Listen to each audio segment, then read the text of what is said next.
Selamat ya. Syedaralun SMA Negeri 1 Kota Loksmawe berhasil menjadi juara umum pada ajang Olimpiade Olahraga Siswa Nasional atau O2SN tahun 2023 tingkat Kota Loksmawe. Kepastian ini diperoleh sekolah terfavorit di Kota Loksmawe tersebut setelah mengumpulkan 6 medali emas, 1 perak, dan 2 perunggu. Kepala SMA Negeri 1 Loksmawe, Dr. Andes Saifuddin MM pada Rabu 21 Juni 2023 menjelaskan pada ajang O2SN yang digelar Cabang Dinas Pendidikan Kota Loksmawe pada tanggal 19 hingga 21 Juni 2023, pihaknya mengirim 9 siswa-siswi untuk mengikuti 5 cabang lomba. Hasilnya, semua siswanya bisa meraih medali, sehingga menempatkan SMA Negeri 1 Loksmawe sebagai juara umum.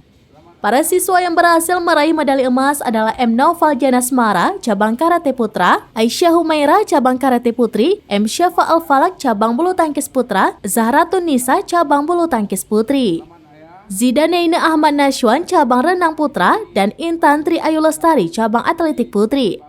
Lalu medali perak diraih Rahmat Pamuji, cabang silat putra.